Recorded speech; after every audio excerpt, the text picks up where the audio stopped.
So I've noticed this disturbing trend happening with the gaming industry over the last few years, and it's concerned me greatly. Basically, modern gaming sucks. Now that's not to say that there hasn't been some great games come out recently, there has been, but as a whole, being a gamer today is more bad than it is good. And here are 10 reasons why I think modern gaming is a suckfest.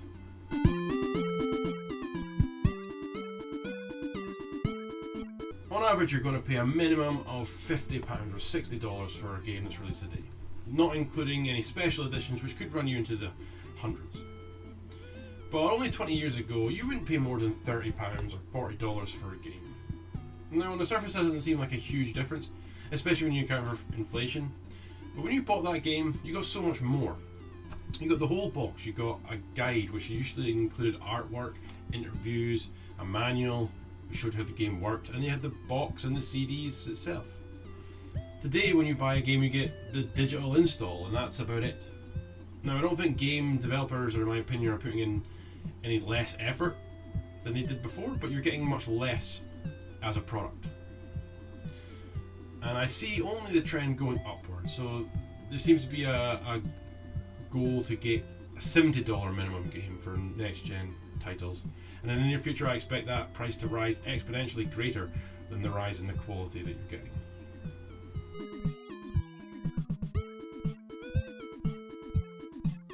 Digital rights management is just the worst thing that's happened to games as far as I can recall. When I buy something, I want to own it. It is mine. I should be able to do with it what I want. If I want to give it to my friend to play, I should be able to do it. If I want to sell that second hand, I should be able to do that. But now it seems like what you're getting is just a license to play that game for you, and that's it. You're not really getting the game itself, which again just feels like I'm paying more for less.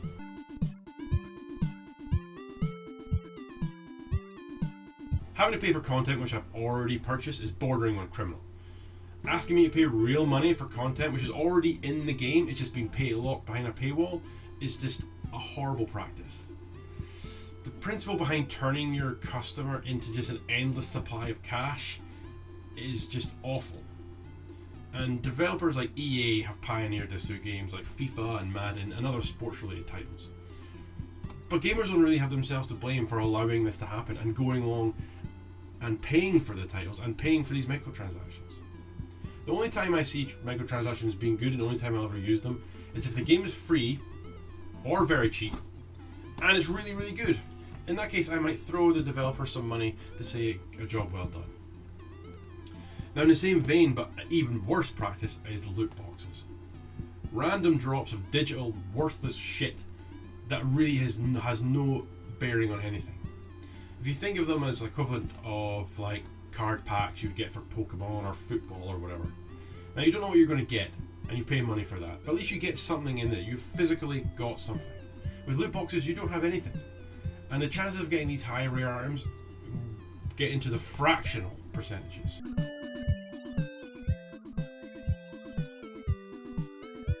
Again, the idea of having to pay for a game that I'm not getting the full version of is just ridiculous. Imagine I bought Final Fantasy VII and I got disc 1 of 4 with the promise that the rest of the discs would be mailed to me when they were ready. You wouldn't stand for that. And you don't even know if the game is going to be finished or ever going to be released. So you're paying the full price for half a game. And check out Anthem as a prime example of that happening.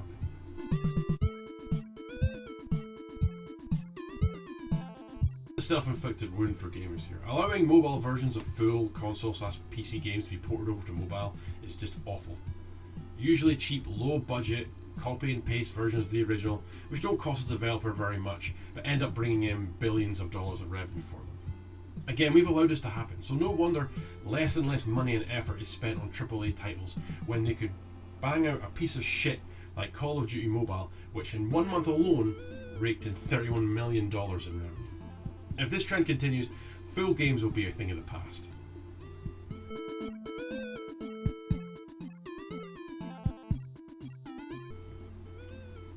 I have at this moment at least 8 different game launchers on my PC, all of which has their own library of games, all of which mean I have to maintain and update them before I can then play the game.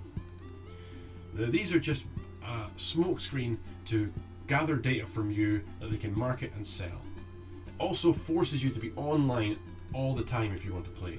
Even if the game you're playing is an offline single person game, you need to be online so that the launcher can register that you've got the game and playing it. This goes back to the digital rights management that we talked about earlier.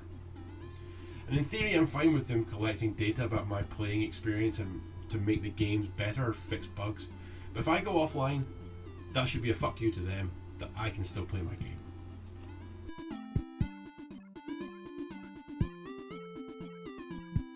Now, the amount of times I've sat down to try and play a quick game on my PS4 or PS5, and only to be found sat with looking at a massive fucking update screen for the majority of the time, only to then find I have to update the game as well. Now, when I had my PS1 and PS2 back in the day, I would turn it on, pop in the game, and that would be it. I'd be playing the game. Especially nowadays when I'm older and have less time to play games, I don't want to sit and play Update Simulator. Having to give my PlayStation 4 24 hours notice that I'm going to play it is just a ludicrous concept for a casual gamer. Similarly with day one patches, why do I need to download a 5GB patch for a game on the day of release? If it was a CD I can understand because you've printed it 6 months ago, but for a digital download, it's just ridiculous.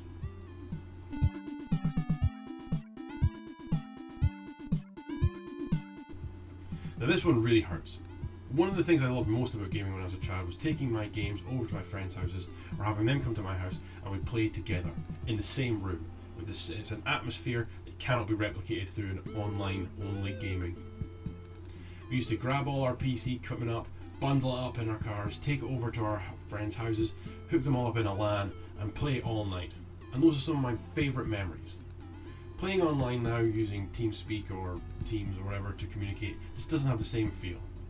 Yes, I get to play with them more often, but it's just not as good.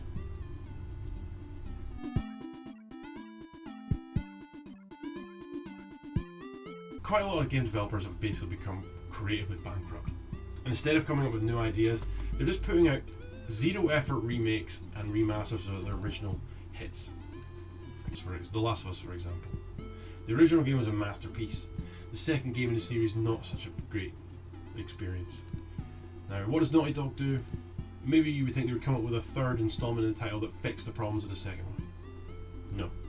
They leverage your nostalgia and remaster and re-release version 1 twice, with bugs and features missing. Another example of this is GTA 5. That was released 10 years ago, but it's still getting released. You're never going to get a GTA 6 while people still keep buying re-released versions of GTA 5. The same is true with Skyrim. I don't know how many platforms that game needs to be on. It's soon going to be able to play it on my fridge.